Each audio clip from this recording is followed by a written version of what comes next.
here. Okay, so we're doing experiment 9.1, temperature and solubility. This is found on page 260. Okay, so the first step we have to do is add ice to a glass of a juice glass here. So add water until it's about 3/4 full. Probably just try a bit more, a little bit out here. Okay, so that's out now.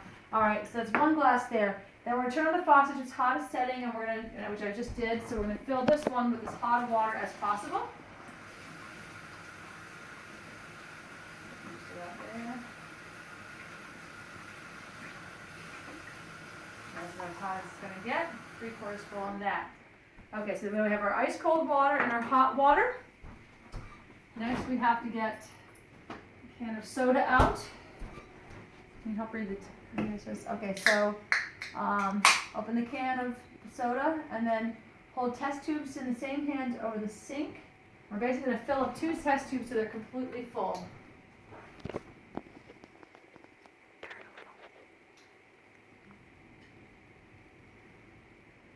Pause for a moment.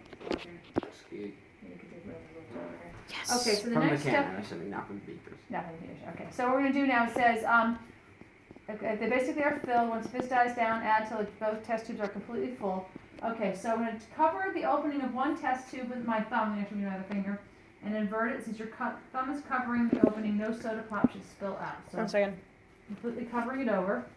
With your finger still covering the test tube. That one here. Evie, serious. Okay. I like it. Okay. So what we're going to do is we're going to cover it over. Stick this into. Okay, so now it's in there in the ice water. Okay. I'm supposed to soak my finger in that water so I can put it into the hot water. So you can see, look at the solubility now of how much is actually spilling out from there. Not obviously a lot.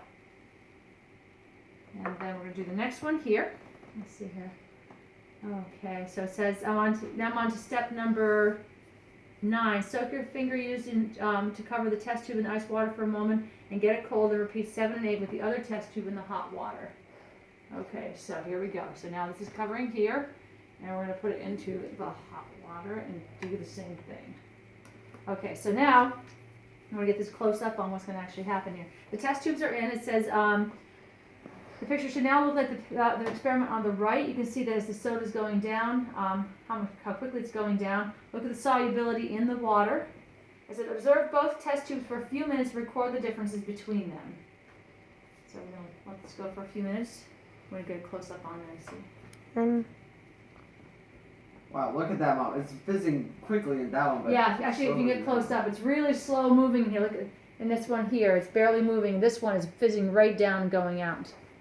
And in that one, it's barely moving at all. Can you see the differences there? Yeah. Okay. Okay, so just following, this is the first part of this whole experiment. It says, if things went well in the first part of the experiment, you should have noticed that the test tube in the hot water had emptied out more than the test tube in the ice water.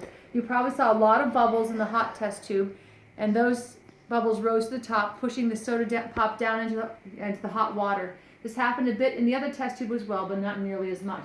And we can see this is already draining out really quickly, okay? So you can see, and if you look down to the bottom, how much more of it's in the bottom there. Okay, as opposed to the other one. As you probably already know, soda pop gets its fizz from carbon dioxide gas that is dissolved in it. When carbon dioxide gas leaves a solution quickly, it forms bubbles. That's what caused the bubbles you saw. Carbon dioxide was leaving the soda pop solution. Since a lot more carbon dioxide left the solution in the hot water as compared to the cold water, what did that tell you? Carbon dioxide is more soluble at low temperatures and less soluble at high temperatures. This is a general rule for gases. The solubility of gaseous solutes decreases with increasing temperature. And we're going to compare this with the second part of the experiment, which we're going to do in just a moment. But we'll take a moment to look at that, and then we'll go into part 2. Okay, pause. Mm-hmm.